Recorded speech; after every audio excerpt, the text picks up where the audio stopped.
Hey there, Daisy Kits here. I'm from the West Coast and I work in Alberta, and I often share videos about what it's like here on the West Coast, and sometimes I do, Bridgerton calendar, which I never finished. Oh my gosh. Hello, ADHD. I also do things about ADHD, but I was just thinking about something. We were talking about complacency, and it made me think about all the preparedness that we do all through growing up as British Columbians. And we're taught about earthquake awareness, we're taught about flood awareness, we're taught about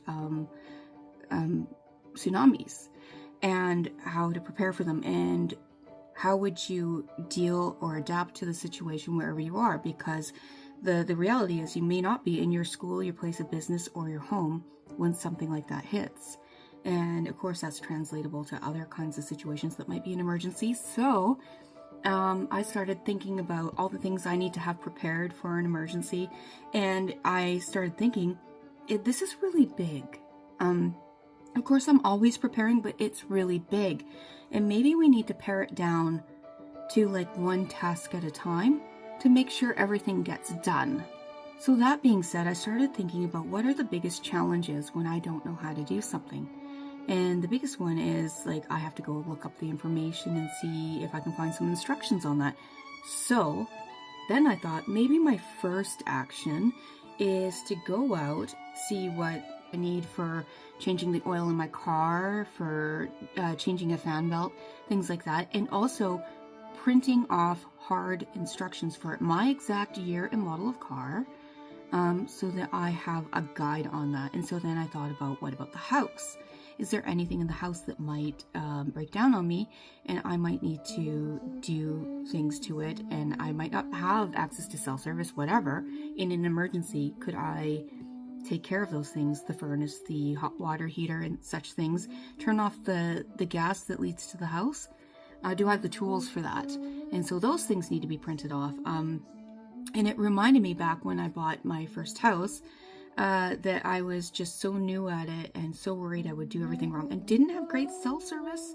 So I actually did print things off for the fridge and everything else, and I called it, and this is a cheesy thing, this 3-ring binder that was very thick with lots of tabs in it, the Book of Life. Do you have a Book of Life? Do you have everything from the manuals to printed instructions on how to do the simple things that you might need to do alone? You won't be able to call somebody to help do those things that'll keep you comfortable in your home or wherever you need to be. Troubleshooting guides and stuff like that. And if you should need to do a little bit longer stay in those conditions, do you know how to like prepare food to be held over for a long time? Can you do this? If you're not going to do it today and learn how to do it this week because you're just too busy, would you at least print the instructions on how to do it and troubleshooting guides? Furthermore, collecting books about like what natural plants in your area might be helpful for inflammation and things like that, and how to use them safely, that would be a great thing. And looking beyond that, if you do have a little bit extra time, I just did this huge list in like minutes. I found so many places in my local area that offer education on that, and it's not too high of a fee. Some are even free.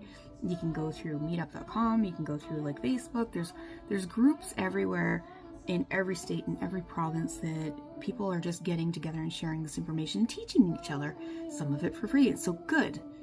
The other thing that I like to recommend is, what are your favorite recipes that you just, every time you got to go online and look for them and you're like, shoot, I should have printed that the last time, should have written it down.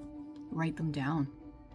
Write them down. And if you had trouble with them the last time, go through the troubleshooting and write down the little secrets too, because you would need those if you had to do without the internet. And so that's my basic message is, what if you don't have this phone? What if you don't have that computer? And what if you can't access the internet and the library is closed? Can you do all the things that you need to do? And if not, think of the things that you wouldn't be able to do, and then get yourself hard copy of the instructions of how to do those things. And I want to know from you, besides the things that I have said, what else do you think is super important to have instructions printed off for? Please let me know in the comments, because everybody else would be more benefited from hearing from you than to keep silent. We've got to share with each other, we've got to help each other out, and this is how we do it.